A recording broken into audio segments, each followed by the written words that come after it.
But ఇంతమంది చనిపోతున్నా, ఇంతమంది సూసైడ్‌లు చేసుకుంటున్నా, ఇంతమంది మెంటల్ హరాస్మెంట్‌కి గురవుతున్నారని ప్రభుత్వాలకు తెలిసినా, మీడియాకి తెలిసినా, లేకపోతే సెలబ్రిటీస్‌కి ఎవరైతే ఇప్పుడు ప్రమోట్ చేస్తున్నారో అల్లు అర్జున్‌కి తెలీదా చనిపోతున్నారని? అల్లు అర్జున్‌కి తెలుసు. శ్రీలీలకి తెలుసు. వీళ్ళందరికీ తెలిసినా గూడా గవర్నమెంట్ ఎందుకు యాక్షన్ తీసుకోవట్లేదు? కోర్టులెందుకు యాక్షన్ తీసుకోవట్లేదు?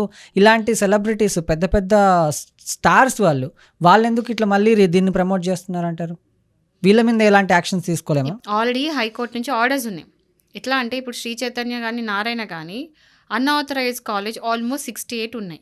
సో, అవన్నీ కూడా బంద్ పెట్టాలి, క్లోజ్ చేసేసేయాలని చెప్పి హైకోర్టు నుంచి ఆర్డర్స్ ఉన్నాయి. బట్ వీళ్ళెవ్వరు కూడా దాన్ని కంప్లై చేయట్లేదు. అంటే ఎవ్వరు కూడా పాటిస్తలేరు. ఎగ్జిక్యూట్ చేయలా. అంటే భయం లేకుండా తిరుగుతున్నారు. తప్పెవరిది? గవర్నమెంట్‌ది. గవర్నమెంట్ ఎందుకు స్ట్రిక్ట్ యాక్షన్ తీసుకుంటలేదు? ఇంటర్మీడియేట్ బోర్డ్ ఎందుకు స్ట్రిక్ట్‌గా యాక్షన్ తీసుకుంటలేదు? ఇంటర్మీడియేట్ బోర్డ్‌కి హైకోర్టు నోటీసులు పంపించింది. 68 కాలేజెస్ క్లోజ్ చేయండి. అన్‌ఆథరైజ్డ్‌గా ఉంది. ప్లస్ మెంటల్ హరాస్మెంట్ ఈ సెక్షన్స్ అని చెప్పిన. ఇప్పుడు section 75, section 82 of juvenile justice act ఏం చెప్తుంది? మెంటల్ హరాస్మెంట్ చేయొద్దు. చేస్తే ఇన్నేళ్ళు శిక్ష, 3 ఏళ్ళు శిక్ష. సో, ఇవన్నీ ఉండంగా కూడా ఏ ధైర్యంతోని చేస్తున్నారు? అది కాకుండా ఇప్పుడు మనము అదేమంటారు రైట్ టు ఎడ్యుకేషన్ ఉంది. దాంట్లో ఆర్టికల్ 14 ఏం చెప్తుంది? కంపల్సరీ ఫ్రీ ఎడ్యుకేషన్ అని చెప్తుంది. వీళ్ళు ఫ్రీ ఎడ్యుకేషన్ ఎక్కడిస్తున్నారు? సెక్షన్ 17 ఏం చెప్తుంది? మెంటల్ హరాస్మెంట్ చేయొద్దు పిల్లలది అని చెప్తుంది. చేస్తున్నారు. అండ్ సెక్షన్ 19 ఏం చెప్తుంది? నార్మ్స్ అండ్ రెగ్యులేషన్స్ పాటించి చెప్తుంది. ప్రతి దాంట్లో నార్మ్స్ అండ్ రెగ్యులేషన్స్ పాటించాలని చెప్తుంది. ఎక్కడ వింటున్నారు? సెక్షన్ 21 ఏం చెప్తుంది? కంపల్సరీ టీచర్స్‌ను పేరెంట్స్ మీటింగ్ ఉండాలి. ఎవ్రీ 6 మంత్స్‌కి ఒకసారి మీటింగ్ పెట్టి వీళ్ళ క్వెషన్స్, వాళ్ళ క్వెషన్స్ కోఆర్డినేట్ చేసుకొని ఏమైనా ప్రాబ్లమ్స్ ఉంటే చెప్పుకోవాలని. ఎక్కడ టీచర్స్‌ని పిలిపిస్తున్నారు? పేరెంట్స్‌ని. ఏం చేస్తున్నారు? బందీ చేస్తున్నారు. ఏదో జైలు శిక్ష పడ్డట్టు వాళ్ళని తీసుకెళ్ళి చేస్తే వీడియోస్ చూస్తుంటే చాలా బాధ అనిపిస్తది. ఈ కిందెళ్ళి చూస్తుంటే పైనుంచి వాళ్ళు మమ్మల్ని కాపాడండి, కాపాడండి పిల్లలు అరుస్తా ఉన్నారు. ఏం జరుగుతుందసలు? ఇది చదువా ఇంకేమన్నానా?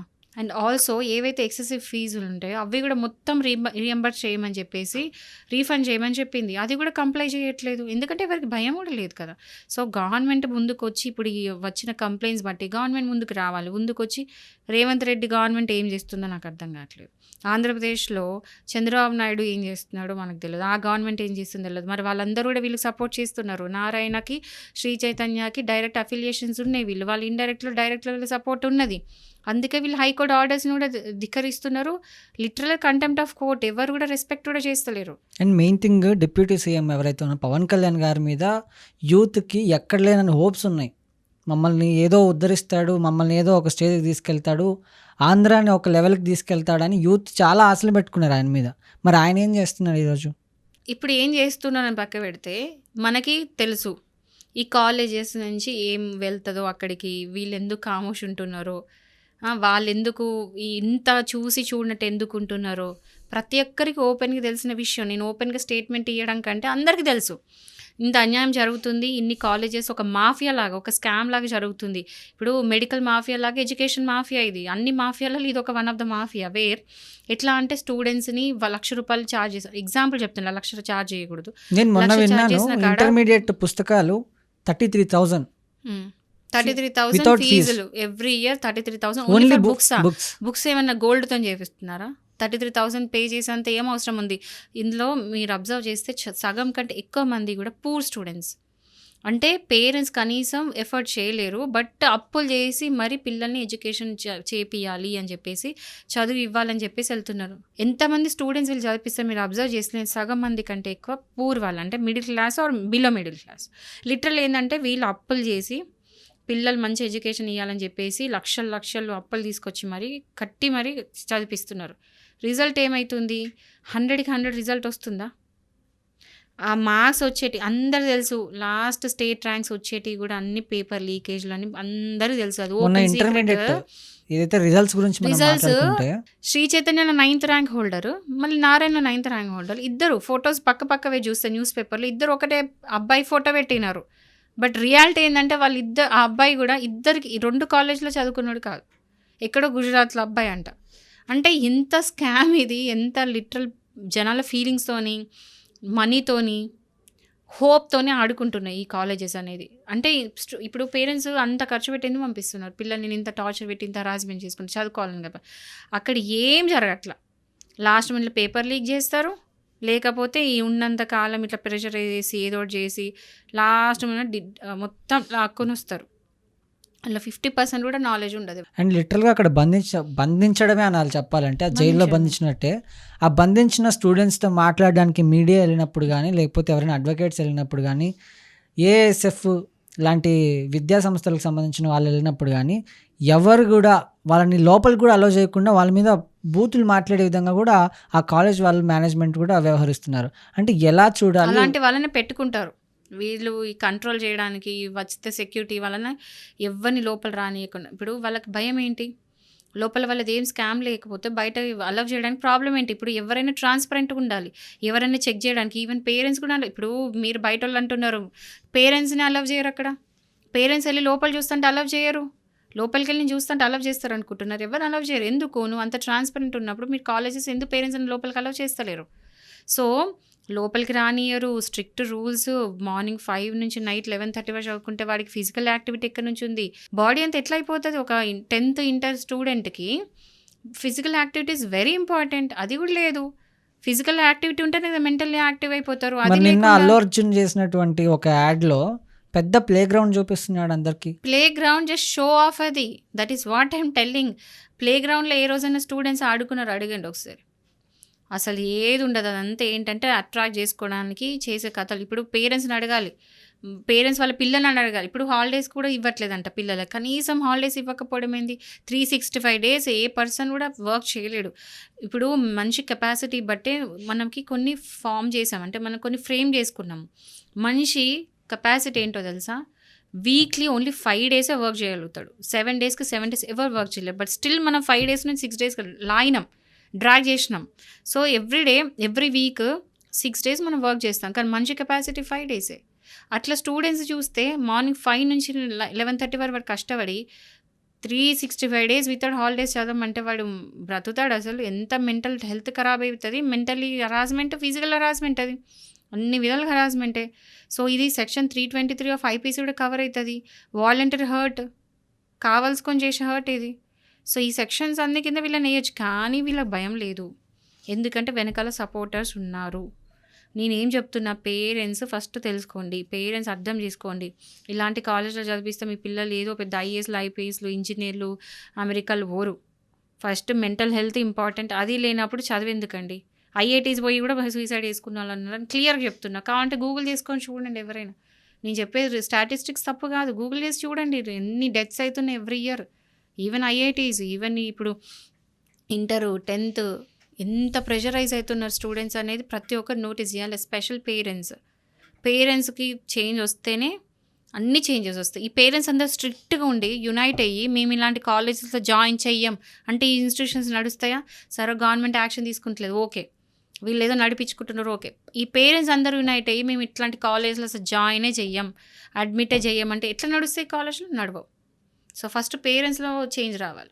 ఇప్పుడు ఈ కాలేజెస్‌లో అన్నీ చూస్తే ఈవెన్ ఆడిటింగ్ చేస్తారు కదా! అంటే మొత్తం ఇది బ్లాక్ మెయిల్‌లోకి పోతుంది. మనం ఇండైరెక్ట్‌గా మనం ఏమంటున్నారు, ఒక బ్లాక్ మనీని ఎంకరేజ్ చేసినట్టు. ఆడిటింగ్‌లో ఏది క్లియర్‌గా లేవు. అకౌంట్స్ ఏవి కూడా క్లియర్‌గా లేవు. ట్రాన్స్‌పరెన్సీ లేదు.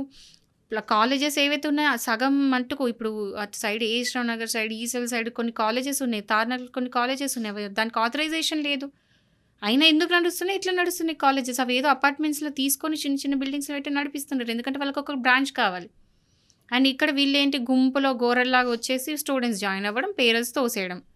ఏం జరుగుతుంది అసలు? ఎడ్యుకేషన్ సిస్టమ్ చాలా మారాలి. అందులో ఈ శ్రీ చైతన్య, నారాయణ, ఎస్ఆర్‌డీజీ స్కూల్స్ ఇవన్నీ కూడా ఏది ఒక మాఫియాలాగా నడిపిస్తున్నారు చూడు. ఇవన్నిటి కూడా ఎవరో ఒకరు చెక్ పాయింట్ పెట్టాలి. పెడితేనే ఇవి ఆగుతాయి. అది ఫస్ట్ పేరెంట్స్ నుంచే స్టార్ట్ కావాలి. పేరెంట్స్ తెలుసుకుంటేనే బెటర్. లేకపోతే ఈ చేంజ్ రాదు. మీరు పంపిస్తూనే ఉండండి. ఇన్సిడెంట్స్ రిపీట్ అయితేనే ఉంటాయి. Nothing will change. ఇది ఇంకా 10 సంవత్సరాలైనా ఇదే నడుస్తుంది. మీ డబ్బులు తీసుకొని వాళ్ళు బిల్డింగ్లు కట్టుకుంటారు. మీరు మాత్రం ఇట్లనే ఉంటారు. ఇంకొక ఇన్సిడెంట్ కూడా విన్నాం. ఏంటంటే నెల్లూరులో ఒక అమ్మాయి డైలీ చెస్ట్ పెయిన్ చెప్పి కంప్లైంట్ చేస్తే, ఈ ఏజ్‌లో చెస్ట్ పెయిన్ కనీసం మినిమం సెన్స్ కదా తీసుకెళ్ళి డాక్టర్‌కి చూపించాలి.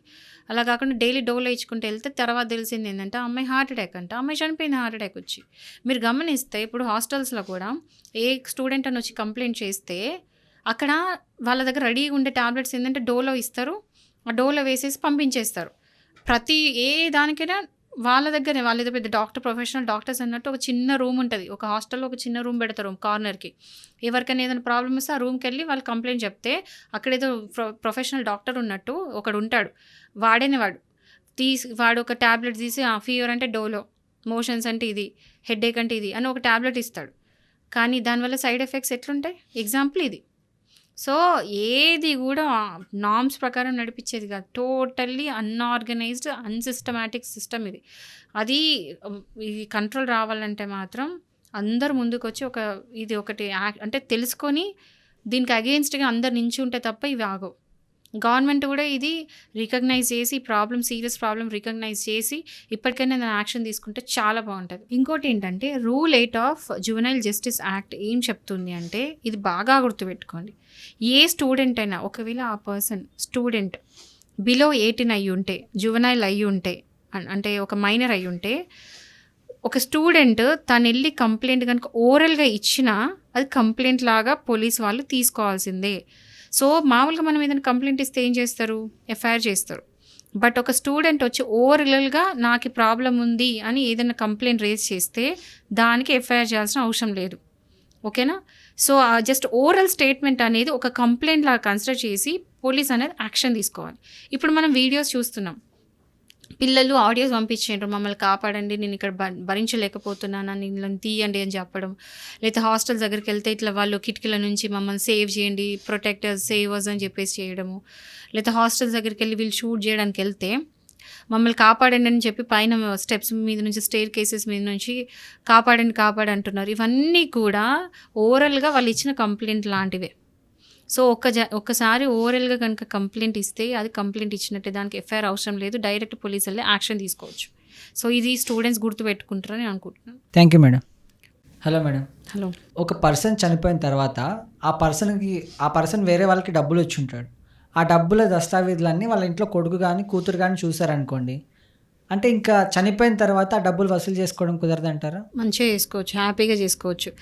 ఫైన్స్ కానీ, పెనాల్టీస్ కానీ, కంపెన్సేషన్స్ కానీ ఏవైనా సరే, ఎవరైనా డ్యూ ఉన్నారు అనుకుంటే మీ దగ్గర దానికి సంబంధించిన పేపర్స్, డాక్యుమెంట్స్ ప్రతిదీ, ఎగ్జాంపుల్ ప్రామిసరీ నోట్ అనుకో, లేకపోతే ఒకవేళ చెక్కే ఉందనుకో, ఏదైనా సరే అలాంటి ఏమున్నా ఒకవేళ మీ దగ్గర ప్రాపర్ ప్రూఫ్ ఉంటే, మీరు ఎవరైనా డబ్బులు ఇచ్చేది ఉన్నప్పుడు మీరు లీగల్ హెయిర్స్ లాగా వెళ్ళి వాళ్ళ మీద కేసు వేయొచ్చు. మీకు ఆ రైట్స్ ఉంటాయి. సో, ఇప్పుడు ఒకవేళ ఎవరైనా పర్సన్ ఉన్నారు, వాళ్ళు మనీ ఎవరికైనా బాకీ ఉన్నారు, ఆ తర్వాత ఆ పర్సన్ చనిపోయిన తర్వాత మీరు డబ్బులు ఇచ్చున్నారు, అయ్యో పర్సన్ చనిపోయింది కదా, ఇప్పుడు నాకు డబ్బులు ఎట్లా వస్తాయి అనుకోవడానికి లేదు. ఆ తర్వాత వాళ్ళ లీగల్ హెయిర్స్ నుంచి మీరు డబ్బులు అనేది తీసుకోవచ్చు. ఎందుకు అంటే వాళ్ళు అంటే ఆస్తులకే కాదు, అప్పులకు కూడా వారసులే. సో, ఎవరైతే వాళ్ళు వారసులు ఉంటారో ఒకవేళ ఫైన్స్, పెనాల్టీస్, కంపెన్సేషన్స్, మళ్ళీ చెప్తున్నా, ఫైన్స్, పెనాల్టీస్, కంపెన్సేషన్స్ ఇవి ఏవి ఉన్నా కూడా వాళ్ళు లీగల్ హెయిర్స్ పే చేయాలి. అండ్ మీకు రైట్స్ ఉన్నాయి, మీరు వెళ్ళి వాళ్ళ మీద కేసు పెట్టొచ్చు. సబ్జెక్ట్ టు ఆన్ కండిషన్ మీ దగ్గర ప్రాపర్ ఎవిడెన్స్ ఉండాలి, ప్రాపర్ డాక్యుమెంట్స్ ఉండాలి. ఎగ్జాంపుల్ చెక్ బౌన్స్ కేసు అనుకుందాం, చెక్ ఉండాలి మీ దగ్గర, మీరు వాళ్ళకి డబ్బులు ఇచ్చున్నారు, ఆ పర్సన్ చనిపోయిన ఉన్నాడు, ఆ తర్వాత ఆ డబ్బులు మీకు ముట్టలేదు, మీకు బాకీ అనేది తీరలేదు అన్నప్పుడు వాళ్ళ లీగల్ ఎయిడ్స్ మీద కేసు పెట్టవచ్చు. ప్రామిసరీ నోట్ ఉంది, ఆ ప్రామిసరీ నోట్ బేస్ చేసుకొని మీరు సెక్షన్ 138 ఆఫ్ నెగోషియబుల్ యాక్ట్ కింద మీరు కేసు ఫైల్ చేయొచ్చు. సో, తీసుకున్న వాళ్ళు ఇచ్చిన వాళ్ళు ఇద్దరు కూడా చనిపోయిన తర్వాత కూడా లీగల్ ఎయిడ్స్ లాగా రైట్స్ ఉంటాయి, కట్టడానికి ఆర్ తీసుకోవడానికి. Okay madam, thank you.